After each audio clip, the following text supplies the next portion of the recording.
Hey Derek, what's going on with you, buddy? Welcome, welcome.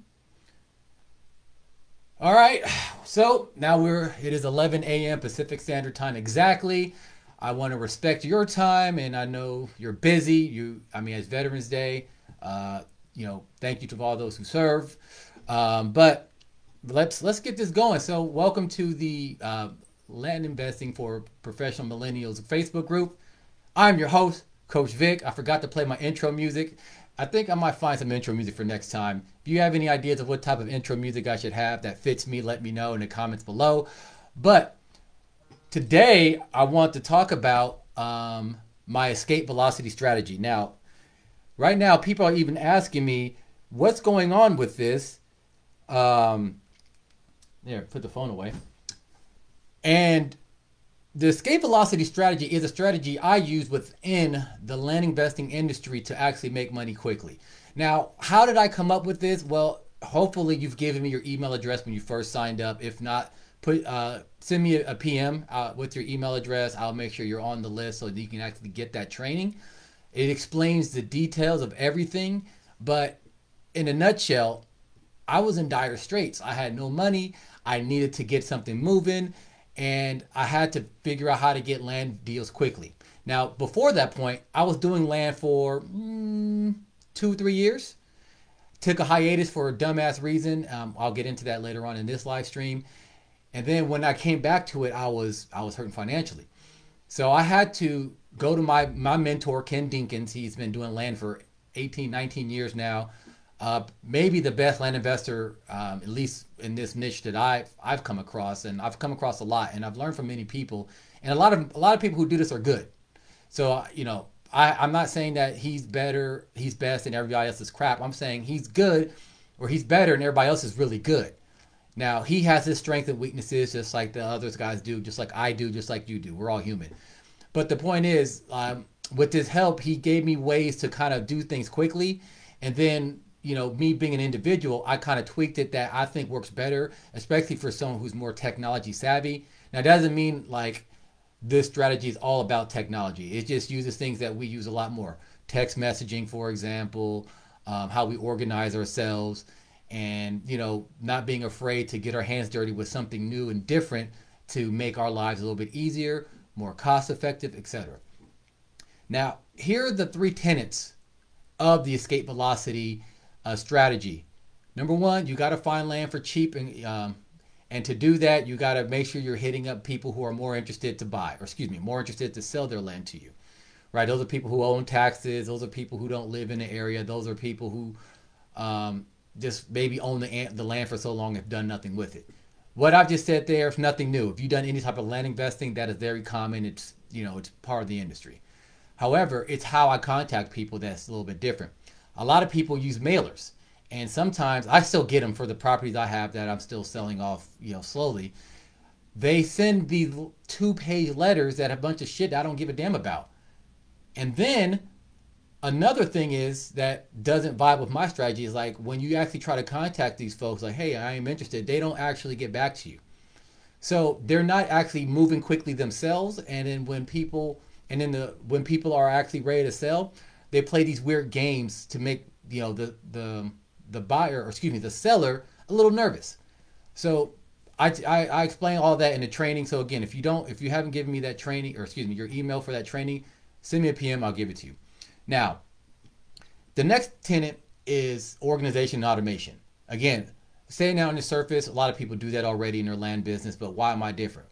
Well, the way I do things when I'm using technology, for example, texting, I have a strategy and a system that I set up that make things easy. Because let's be honest, when you do get somebody skip traced, the skip tracer is going to give you here's 4 or 5 possible phone numbers that could be related to that person that you're looking for. Well, how do you know which ones are winners and which ones are duds? The system kind of shows you how to keep yourselves organized. How do you know if the addresses you get are good or not? The system keeps yourself organized. What happens when you send out a mass text to a group of people, and a particular number is like, oh yeah, I am interested in selling. How do you know which person that is and what their property is, and etc.? Well, the system I have will help you do that. It makes things easier for you, so you don't have to worry about dumb details. Let the computer worry about the things that you don't have to worry about. Computers are real good with small details and shit like that, so let it do it. That's what it does. All right, next, the final thing, champion's mindset. Now, this is one of the questions that was asked in the group earlier, and I guess this is the best time to answer it. And that question was, what specific mindset do you have in mind? Meaning, like, what do you mean by mindset when you say champion's mindset? Just saying, oh yeah, having the will to succeed and all that. Yeah, that's great, but that's not what I mean. We all have these self-limiting beliefs, these issues that are not necessarily helping us do the things that we want to do in life. So, for example, this is a real example that I actually went through maybe about 2 months ago. I found an area, right, using this escape velocity method, and things were going great. And I'm still in this area mailing, getting deals, and etc. So what happens is, well, eventually you're going to need to have more than one area. That's part of it, because the more areas that you're hitting and that you're making deals in, the more sales you can do at once. Well, why is that? Well, because think about it. If you have maybe 5 lots in one area, if you sell them all at the same time, you're just competing against yourself. So you need to space those out. Make sure you sell them sequentially. Also gives buyers less options. So the less options they have, the more focused they are on the one option that's in front of them, the more likely they are to buy, or at least really be interested in that one option. After that lot sells, then you bring in the next one in the list and wash, rinse, repeat. Now, sounds good, right? But I was not looking for new areas. Why was I not looking for new areas? Well, because I thought back then, on the surface, it was a problem with my organization. It was a problem with my time management. It was a problem with procrastination. You fill in the blanks. But in reality, it's because I didn't believe that the success I started to generate was sustainable. Why didn't I believe that? Because I had some dumbass bullshit in my head. Bullshit that came out. I don't know where it came from, but I started to act like it was true. So on the surface, I'm thinking I'm doing the right thing by okay, well, if I have a time management problem, let me read about time management. Let me read about procrastination, motivation. Let me read about organization and what these other people do to keep themselves organized. But even going through training, reading books, kind of sitting down and figuring it out, I still wasn't finding new areas. So the root cause of the problem wasn't being solved. So I had to actually be honest with myself and realize yeah, I am nervous about moving out of the area. What if this is a one-hit wonder type of deal? What if I'm not all that I thought I am? What if I'm just not good at this industry and I just got lucky? Again, I don't know where these thoughts came from, but they happened to me and they happened to you. I know they happened to you. So getting to the root of it, being honest about things, and then once you see how silly you sound when you say some of these things out loud, you can start to really do the work to eradicate those lies that you tell yourself and actually get to work. And once I started to eradicate those lies, it was easier to actually follow the steps that I laid out for myself. So this is why the mindset's so important. So there's things that you can do right now in the training. I laid that out. Now, if you watch the training when I first put it out, watch it again, because I actually updated it. Yeah, I already updated it so quick with an extra 10 minutes or so of this is what you can do right now to get started. And I walk you through in the video, okay, this is how you find an area. This is how you get a list of people. This is how you can get them skip traced. I walk you through that. And most of the steps in there don't cost any money. Most of the steps that I went over maybe take you about 5 minutes, between 5 to 20 minutes per day. So you can get started now. But again, if your mindset is hey, I don't understand what's going on. I don't think this will work. I don't, maybe it'll work for this person, but for some reason I'm an alien, and so it won't work for me. Well, it doesn't matter what I tell you. It doesn't matter anything, because you won't let it happen. You won't let the magic work. So this is why that champion's mindset is so key. So are you guys finding any value out of this? Let me know, because I'm about to start answering the questions you have. If you have any other questions about the escape velocity method or strategy, please let me know. I would like to answer them here while I'm on this live stream. I know some of you guys are at lunch or whatever, but that too. Oh, one other thing.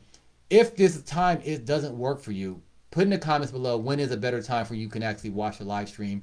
Or if you don't mind watching the replay, that works too. All right. So let me go into some questions I've had. They're actually really important. So The first question is, do you sell mainly to commercial buyers like land developers? If not, who are the best buyers in your opinion? Well, most people I sell to are regular Joes, people who are looking for property. Now, why they're looking for property beats me, but they want something cheap. They want something that they don't need to go to a bank for. They want to be able to actually maybe have a little cabin in the woods or build their, their home. Maybe have a recreational property. So things like that. There are also people who actually are developers. I actually do have a buyer that's developing. Are you being loyal? Derek, great question. I'm going to answer that right next. There are people that I actually deal with as a developer. They're not like, at least from what I understand, they're not huge developers. And I actually met this person on Facebook as I was selling property in an area that he liked. He's just buying lots and putting houses on them, quick and easy, and selling them. So now we have a symbiotic relationship where every lot I get in that area, he buys sight unseen. Well, no, I wouldn't say sight unseen, but for the most part, he buys quickly. And it's since I'm getting them at such a great price, he's able to make his margins and then some. So it's a great relationship. So I sell to everybody. Most people I sell to are regular folks, regular people, especially people and depending on the area, may might be lower income, but they're still looking to own something without having to go through the bank or anything like that. But you will find developers as well. Now, Derek just asked a question. Are you buying land locally or do you find land in other states from where you live? Great question. I personally buy land in other states. Now, there's certain areas that are better than others, but this method works pretty much across the country. I have bought land in expensive ass California. I actually bought a couple lots in California, two different, one in Lake County, which is about 2 hours away from where I live now. Another in Mendocino County, which is maybe about another 2 hours, but in the opposite direction. It works everywhere. It definitely works everywhere. Now, depending on the state and the area would dictate the prices that you can give or you can sell for and what you have to buy for. But it works everywhere. Now, currently, I'm in the South. I live in San Francisco, but I'm doing a lot of land deals in the South. Why in the South? Well, it was kind of like a dartboard thing. I'm like, all right, well, where do I want to find land? I don't know. Threw a virtual dart at the thing. Texas. Okay, I heard a lot of things about Texas. Let me go here. And I did. And then what made it more enticing, my coach, Ken Dinkins, was like, hey, yeah, Texas is pretty hot at the moment. And what's hot now may not be hot tomorrow. So I used to do a lot of land in Nevada. For what I understand, land there is not as hot because it's flooded with a lot of people who don't apply these strategies, and they're driving up the prices. So I go to a different place where people are not. But yeah, so it works everywhere. Next question. Are there license or certificates or bonding you need to legally buy and sell land? And if so, does it differ by state or county? If so, what are they and what's involved in securing those? Nope, no licensing, no bonding, none of that bullshit is necessary here.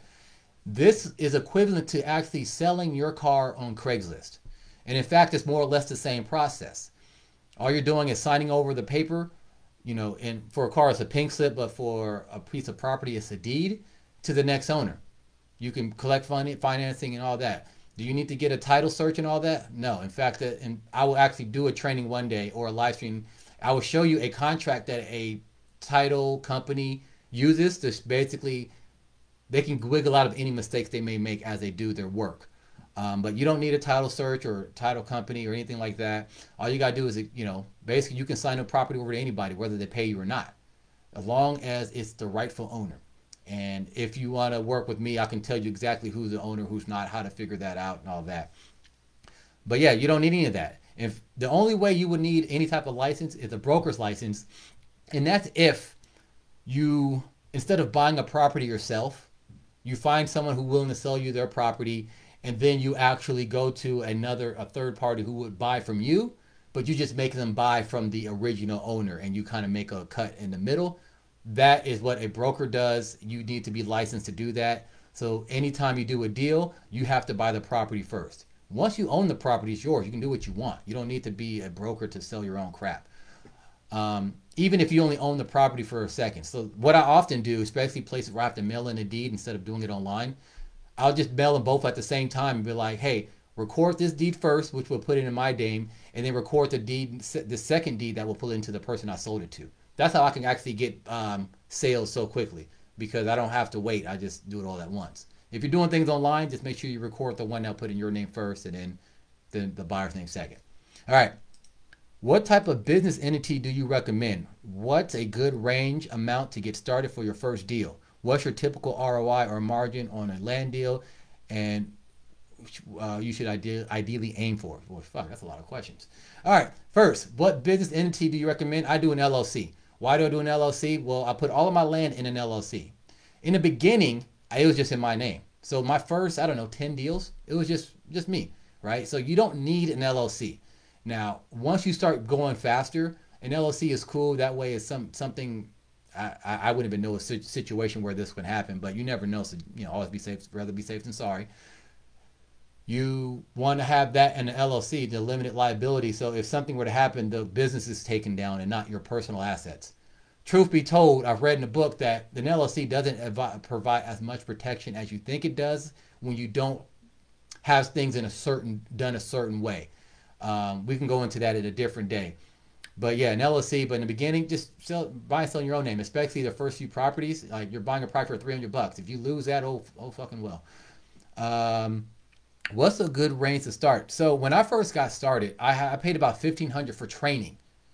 And then that's actually kind of cheap for these days, but it was just a video course that was, if I were to take it now, I'd be like, this sucks. But back in 2016, I was like, I didn't know any better.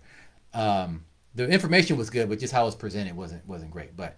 And then my first deal, I kind of went over this a few times. My first property I bought was literally for $100. And I spent $100 to mail to a bunch of different people.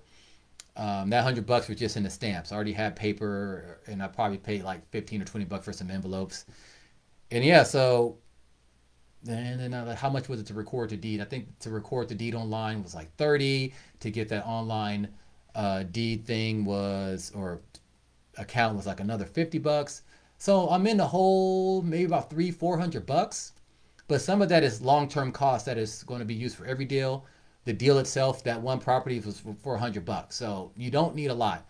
When I got started in 2020, the first property I bought again, I bought 2 lots in Texas for about $300 each. So I was about I ended up paying I think it was total $750. So a little over $300 each. It's like $375 each. I can't remember. But anyways, so yeah, you don't need a ton. And if you're smart about this and you actually look at people who actually owe a lot of taxes, there's a good chance you can get a property for $50 or you can get it for free.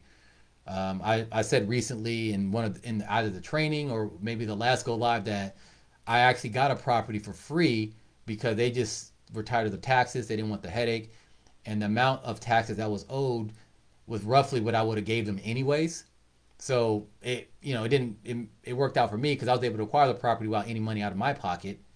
And then when I sold it, just used the sale money to pay off the taxes so I can give the new buyer or the new owner the title free and clear. I spoke about this young man before. His name is Ziggy. He's a colleague of mine. We both get coached by my mentor, Ken.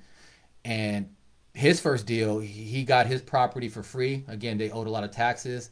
He ended up selling it and netted $1,600. No money out of his own pocket. He used that $1,600 and ran with it. Now he's on track to make $200,000 or $300,000 this year. So yeah, you don't need a lot of money. You just got to be hungry. And then with the escape velocity method, I show you ways to actually get properties for cheap, not just for the negotiation part, but how you can actually find these properties and how you can contact owners, etc. What's a good typical ROI?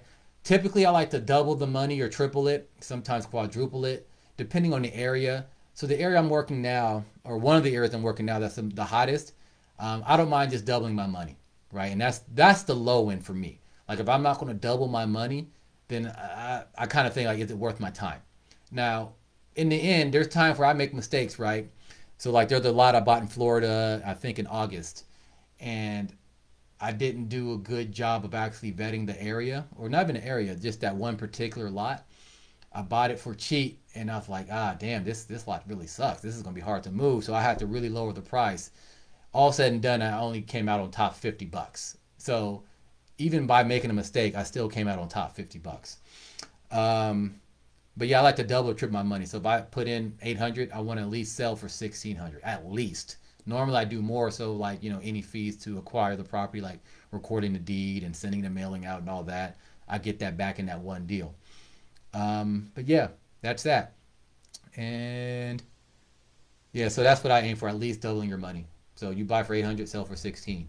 Sometimes you'll be able to take that same thing and sell for 2400 or 3200. It just depends on how quickly you want to sell, the desirability of the lot. A lot of things go into it, but if you're doubling your money, you're doing okay. Do you need partner with brokers, lawyers, property inspectors, finalize similar to real estate? No, you do not.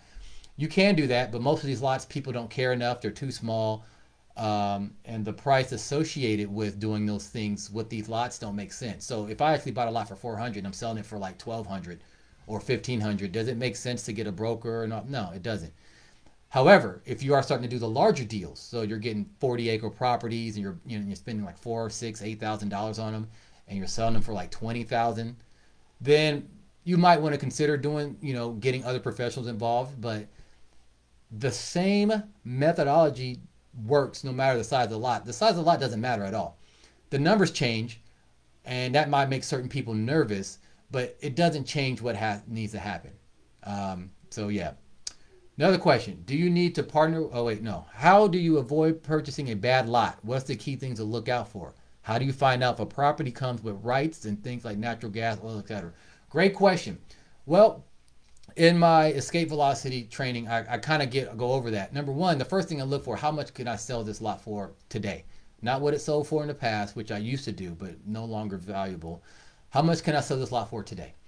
And the things to look out for is, number one, can you get to the lot? As in, is there either a road or is there an easement, something where it's not landlocked? Landlocked meaning that your lots are surrounded by other people's private property, and the only way to get to your property is to trespass on their property. So that's a bad lot. Make sure there's no weird environmental things. Like the state of Florida, they have a lot of environmental laws, which can be a pain in the ass to work with, but I understand because they're trying to make sure their land is protected and weird things don't happen, so people don't get sick or cancer, things like that. So that one lot I told you about, it was part of a flood area where they drilled out, or they carved out, like the county carved out an area for flood waters to not flood people's homes. And so like that lot wasn't a great lot to buy, but again, I was still able to sell it, so it wasn't that big a deal. But in general, all land sales. I just told you about the crappy lot in Florida, but I had one of the lots I told you about in California. I tried to drive to see it just for the hell of it because, hey, it's not too far from me. And I couldn't find it. The quote unquote roads were basically little trails on a very steep mountain. I got lost. Someone still bought it. And in fact, that person didn't pay me enough. So I kept his money. And then another person came and they paid for it. All land sales, there's a pig for every barn. Sometimes if the land is not as great, it'll take longer to sell and you may have to be more aggressive with the price if you want to make a deal faster. But eventually somebody will buy it, especially if you're using the proper advertising channels. Let's see. How do you find the property come things right? So when you're doing your due diligence, after you decide to buy from a certain person, you can actually see what rights come with the deed. The deed would say this comes with, the mineral rights or the oil rights. Most land you get will not have mineral rights, meaning if there's gold underneath, then the person who, you may or may not have access to, claim that gold. But for the most part, you get surface rights. So, you can dig a little bit, for whatever purposes, but like, I guess under so many feet, then it's no longer quote unquote your property. So I guess you can think of it as like you have like a slither of the earth. Maybe this is like 20 feet deep or something. I don't know. It depends on the area. But you don't really get those things and no one really cares. People want the lots to build houses on or play with or whatever. And in reality, most people, they don't do much with the lots after they buy them. They get excited, and then the same self-limiting beliefs that may stop us in entrepreneurship stops other people from doing what they really want to do with that property. That's how these properties always come available, because people, they get it and they're like, damn, I really want to do it, and they don't do it, and then boom. All right, how long does it typically take on average from purchase to sale? Now for me, this is where my escape velocity plan, really shines. It's shit. It takes me roughly from cradle to grave. The longest part is getting the deed back. So I'll talk to the person, we agree to sell. That very day, I will go get a cashier's check made. I will create a deed, and I will send an overnight package to them with a return envelope for them to send a notarized deed back to me.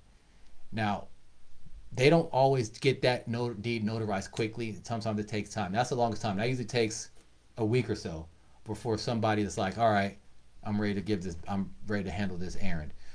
Once I have it and then I start to market it, if I'm not marketing a similar property, it will take about a week or so before how do I call this? I wouldn't say buzz, but like different social media channels and different SEO things start to kick in. But I find for the most part, most people call me about the property on the weekends. And I do a lot of my work during the week. So let's just say on Monday, I send the deed out to a buyer. They send it back and I get it back on Friday. I put the property up for sale on Saturday, and depending on the platform, it might take a couple days for it to be live so people could start to see it. And then during that week, then people are starting to see it and they're getting views, and you might get some text or phone calls like, hey, is it still available, blah, blah, blah. And then that weekend, people are actually going to check out the lot, or they're more hot to try. So the quickest in these situations is probably 2 weeks. And a lot of that is just waiting for the deed to get back so you can sell. But in reality, there's nothing wrong with, as soon as you send the deed out to the person you're about to buy it from, to start advertising right away. So that way, by the time the deed gets returned to you and somebody's looking to actually buy the property from you, everything works out. So about a week. And again, most of that time could be because you're waiting for them. If you already have something in that same area for sale and it just sold, then it's much faster because everything is already done. You're just waiting for the next buyer. And a lot of times what happens is, you should write this down. A lot of people who come and they like, hey, is it still available? Can I check it out? Blah, blah, blah. Make sure you keep their numbers and their names. Say, hey, and as soon as somebody buys, like, hey, you missed out. Sorry. That's going to trigger that remorse. It's not buyer's remorse because they didn't get a chance to buy, but it gives them that FOMO. They're like, damn, I missed out because I was dragging my feet. So then when you get this next deed in, you're like, hey, I got another one in that same area. You interested? They're more likely to act and sometimes buy right away, which happens often if you keep people in the loop. This is why communicating often with your leads is important, because you start to build a rapport with them. And oftentimes they may come for you for one piece of property, but then when you can give them more things or different areas, and they start to realize they can become like a real property owner where they can have more than one property, they get excited about that, especially if your prices are great. Some people, they just love land like jewelry. I have one buyer, he just buys everything I have. He knows the area I like, or he likes the area that I'm in. So pretty much everything he has or I have, he buys. I don't always sell to him because when you have a buyer, you want to take care of them. You give them a lower price sometimes than you would normally. But that's what happens. So between a week to 3 weeks is a normal time frame. My old way, it used to take me a couple months to sell a property. That was before the escape velocity. That was before I got mentored. And I was just trying to figure things out on my own. And then I was selling for the people who really didn't have money. It was all bad. It was all bad. So yeah. Moving on. How much and what type of marketing is required? The marketing is pretty simple. I go over this in pretty good detail in the escape velocity training that if you signed up for this course or for this group that you should have in your inbox. But in general, I don't spend any money on marketing. You can, and depending on where you are or what you're trying to sell, it's not necessarily a bad idea. However, I haven't needed to spend any money on marketing. I used to sign up for these websites that were just sell land, but their presence, I should say their effectiveness went down and their prices went up. So I stopped doing that bullshit. But I use Zillow and I use Craigslist. They're free, and they're very, very effective. Okay, next one. If the properties are not near you, do you have to travel for inspections? Nope, you do not. I've never seen any properties I bought, ever. Even when I tried to see one, as I told you about maybe 20 minutes ago, I couldn't find it. I've never set foot on any of the properties. Hell, I don't even get. I either rely on people who are looking to buy to let me know how it is, or just use Google Maps. So you don't need to ever do it. In fact, it'll be a waste of your time. It's dirt. It's grass. It's some trees. You've seen those things before. What are you going to do there? There's nothing to inspect. There's no buildings. Mark Podolsky, the land geek, he says, no termites, no toilets, no tenants. That's the appeal of land, because you don't have to deal with all those things. So there's nothing to inspect. That's why it's so easy to sell this stuff. That's why you don't need brokers. That's why you don't need a license, because it's just property. You're just claiming a little part of the country. That's it. Also, one more. How are profits on land sales taxed? Is it capital gains, or is it considered income? You know, that's a really good question, and it's hard for me to answer that because I have an accountant, and what I do is set aside a little bit of every, well, what I used to do is set aside a little bit of every sale to actually, you know, be for tax purposes. I don't do that anymore. I don't necessarily think I don't know if it's a good, we'll see if this strategy works out. You know, as long as I still have money in the bank, I think I'll be okay. But for the most part, I believe this is considered income from from talking to my different, I have different accounts. I got a good one, pretty aggressive one now. And he's treating it like I'm selling, like I have a car dealership. So I believe it's considered income because, you know, I'm buying a property just to sell and there's no houses on it and things like that.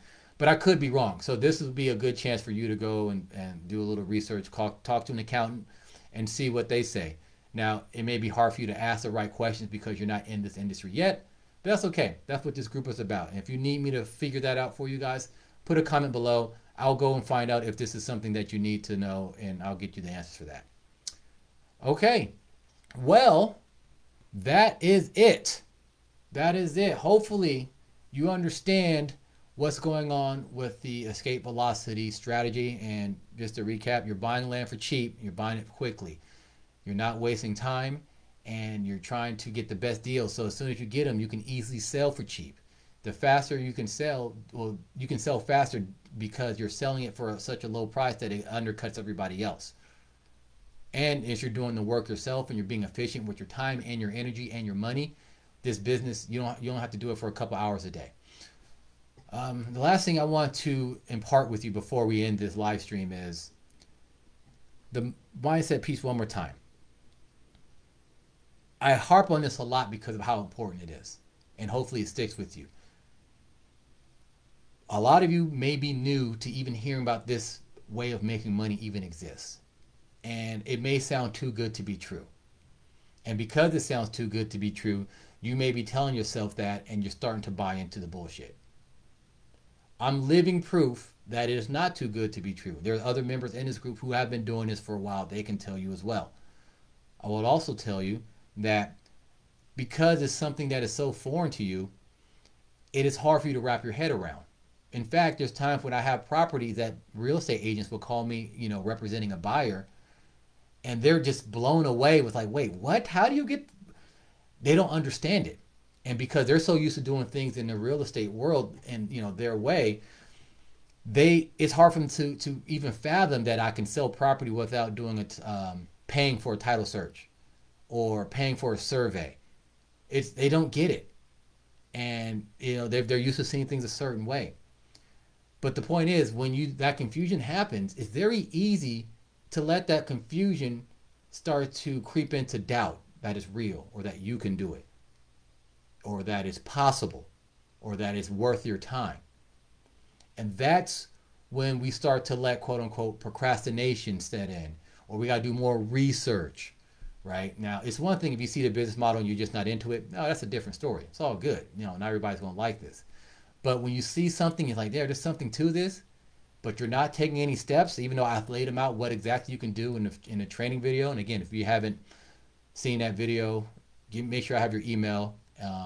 Check if I already have your email, check your spam folder, check your promotions tab, etc. But the step-by-step is there, how you can get started right now. And if you haven't done that because you're like, I don't know if it will work, I don't know if I have time, well, this is why I harp on the mindset. You got to understand why you would even want to find a business in the first place. You got bills to pay. You got student loans to pay.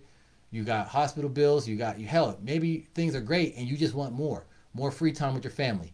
Maybe you want to buy a car. You want to buy a house. Like, how many times have I have to say this for you guys to understand? This is a way to generate a lot of income with a little bit of money.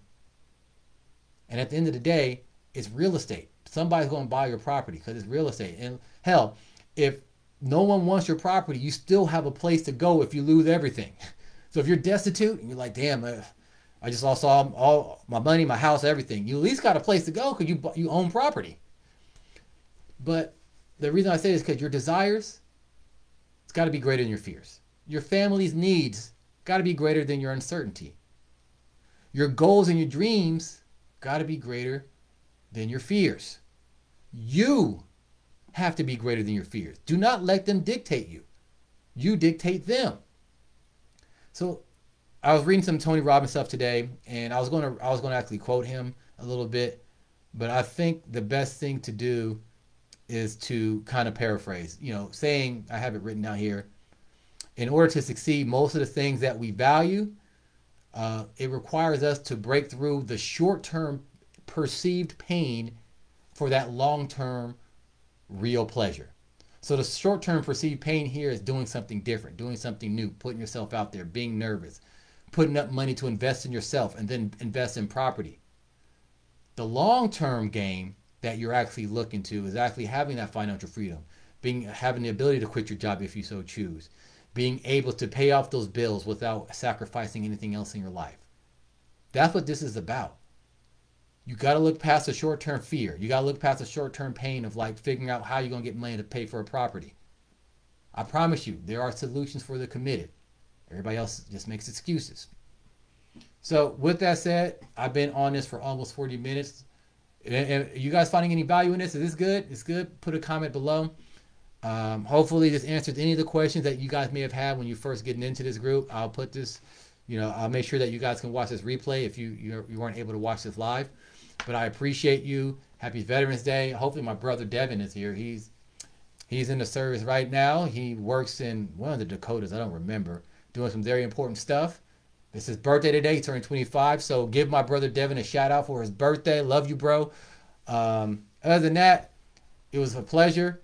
I'm glad that we're all in this group together. Again, if you have more questions, fire them away. I'll love to answer them. I'll love to make sure you guys have all the information you need to get started, because I really believe this can change your life. This is why I started this group. All right. It's your boy, Coach Vic. I'm signing out. Peace out.